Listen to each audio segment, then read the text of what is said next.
کرام کے ساتھ بیٹھے قرآن کی تعلیم دے رہے تھے۔ اسی دوران حضرت حسین رضی اللہ تعالیٰ عنہ وہاں تشریف لائے۔ حضرت ابو بکر صدیق رضی اللہ تعالیٰ عنہ، جو اس وقت حضرت حذیفہ رضی اللہ تعالیٰ عنہ کے پاس بیٹھے ہوئے تھے، انہوں نے دیکھا کہ حسین رضی اللہ تعالیٰ عنہ سیدھا رسول پاک صلی اللہ علیہ وسلم کی طرف بڑھ رہے ہیں۔ ابو بکر صدیق رضی اللہ تعالیٰ عنہ نے حذیفہ رضی اللہ تعالیٰ عنہ سے کہا، اگر حسین ابھی اپنے نانا کے پاس پہنچ گئے تو رسول اللہ ان کی طرف متوجہ ہو جائیں گے، ان کے ساتھ کھیلنے لگیں گے، اور ہم سب صحابہ رسول پاک کے مبارک کلام اور قرآن کی تعلیم سے محروم رہ جائیں گے۔ اس لیے انہوں نے حذیفہ رضی اللہ تعالیٰ عنہ سے گزارش کی کہ حسین کو روک لو۔ پھر حذیفہ رضی اللہ تعالیٰ عنہ نے حسین کو اپنی گود میں اٹھا لیا اور پیار سے کہا، بیٹے حسین، تمہارے نانا اس وقت بہت مصروف ہیں، وہ اہم تعلیم دے رہے ہیں، تم ابھی گھر چلے جاؤ، بعد میں اپنے نانا سے ملاقات کر لینا۔ حذیفہ رضی اللہ تعالیٰ عنہ کی باتیں سن کر حضرت حسین رضی اللہ تعالیٰ عنہ فرمانے لگے، تم لوگ میرے نانا کی باتیں اس لیے سن رہے ہو کیونکہ جانتے ہو کہ وہ اللہ کے نبی ہیں، لیکن میں تو ان کا نوا ہوں، پھر بھی تم مجھے اپنے نانا تک جانے سے روک رہے ہو۔ کیا میں اپنے نانا سے ملنے کے لائق نہیں ہوں؟ کیا تم سب یہ سوچتے ہو کہ میں ان سے کم ہوں، جبکہ میں ان سے کسی بھی صورت میں کم نہیں ہوں؟ جب یہ الفاظ حضرت علی رضی اللہ تعالیٰ عنہ کے کانوں تک پہنچے تو وہ انتہائی ناراض ہو گئے۔ انہوں نے فوراً حذیفہ کی گود سے حسین کو اپنی آغوش میں اٹھا لیا اور غصے سے بولے، اے میرے بیٹے، تم کیا بیہودہ باتیں کر رہے ہو؟ کیا تم یہ نہیں جانتے کہ وہ رسول اکرم ہیں، رحمت للعالمین ہیں؟ ان کی وسیلے سے ہی یہ پوری کائنات پیدا کی گئی ہے۔ ان کے مقام اور شان کے سامنے کسی کی بھی مثال نہیں دی جا سکتی، اور تم میرے بیٹے ہو کر رسول اللہ کے شان میں ایسی گستاخی کی باتیں کرتے ہو۔ حضرت علی رضی اللہ تعالیٰ عنہ کے یہ سخت الفاظ سن کر حسین رضی اللہ تعالیٰ عنہ کچھ اور کہنے لگے، مگر حضرت علی نے انہیں موقع ہی نہ دیا۔ انہوں نے دونوں ہاتھوں سے حسین کا منہ پکڑ لیا، اتنی شدت سے پکڑا کہ حسین رضی اللہ تعالیٰ عنہ کے دانتوں کے درمیان چوٹ لگ گئی اور ان کے منہ سے خون نکلنے لگا۔ جب حسین رضی اللہ تعالیٰ عنہ کے منہ سے خون نکلنا شروع ہوا تو وہ درد سے چلانے لگے، اے نانا کے صحابہ، تم لوگ مجھے میرے نانا کے پاس کیوں نہیں جانے دیتے؟ تم جس رسول کی بیان سن رہے ہو، میں اس رسول سے کسی بھی صورت میں کم نہیں ہوں۔ میں حسین ہوں، میں حسین ہوں، اور میں کہہ رہا ہوں کہ میں اس رسول سے کئی گنا افضل ہوں۔ یہ الفاظ سن کر حضرت عمر فاروق رضی اللہ تعالیٰ عنہ تلوار نکال کر کھڑے ہو گئے۔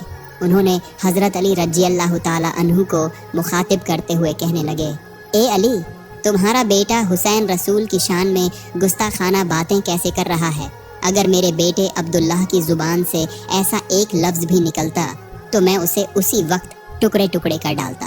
حضرت عمر رضی اللہ تعالیٰ عنہ کی یہ بات سن کر حضرت علی رضی اللہ تعالیٰ عنہ حسین کو لے کر مسجد نبوی سے باہر نکلنے لگے۔ اسی وقت دوسری طرف سے رسول اللہ کی آواز آئی، اے علی، میرے جگر کے ٹکڑے، میرے نوا کو میرے پاس آنے دو۔ حضرت علی رضی اللہ تعالیٰ عنہ نے جب رسول پاک صلی اللہ علیہ وسلم کی آواز سنی تو انہوں نے حسین کو اپنی گود سے چھوڑ دیا۔ جیسے ہی حسین رضی اللہ تعالیٰ عنہ کو آزادی ملی، وہ دوڑتے ہوئے اپنے نانا کی گود میں جا کر بیٹھ گئے۔ پھر رسول صلی اللہ علیہ وسلم کے ماتھے اور گالوں پر چومتے ہوئے کہنے لگے، اے میرے پیارے نانا، میں تو صرف آپ کے پاس آنا چاہتا تھا، لیکن آپ کے ایک صحابی حذیفہ نے مجھے آپ کے پاس آنے سے روک دیا، اور میرے اپنے والد حضرت علی، انہوں نے میرے منہ کو اتنی سختی سے دبایا کہ دیکھیے نانا، میرے ہونٹ پھٹ گئے ہیں اور خون نکل رہا ہے۔ اسی غصے اور درد میں مجھ سے نکل گیا کہ میں اس نبی سے کسی صورت کم نہیں ہوں بلکہ سب سے افضل ہوں۔ نانا، آپ برا مت مانیے، مجھے معاف کر دیجئے۔ اس پر رسول صلی اللہ علیہ وسلم مسکراتے ہوئے فرمانے لگے، اے میرے نوا، میں نے کچھ بھی دل پر نہیں لیا اور میں نے تمہیں معاف کر دیا۔ اتنے میں حضرت عمر فاروق رضی اللہ تعالیٰ عنہ کھڑے ہو گئے اور عرض کیا، یا رسول اللہ، آپ حسین سے پوچھئے کہ انہوں نے کیوں کہا کہ وہ آپ سے کئی گنا افضل ہیں اور آپ سے کسی بھی صورت میں کم نہیں ہیں۔ ہم تمام صحابی کرام یہ جاننا چاہتے ہیں کہ ان کے دل میں یہ بات کیسے آئی۔ رسول صلی اللہ علیہ وسلم نے حسین رضی اللہ تعالیٰ عنہ سے فرمایا، اے میرے نوا، تم ایسے ہی کوئی بات نہیں کہتے، ضرور اس کے پیچھے کوئی راج ہے۔ تم نے کیوں کہا کہ میں رسول سے کئی گنا افضل ہوں اور ان سے کسی بھی صورت میں کم نہیں ہوں؟ میرے صحابہ بھی اس بات کو جاننا چاہتے ہیں۔ حسین رضی اللہ تعالیٰ عنہ نے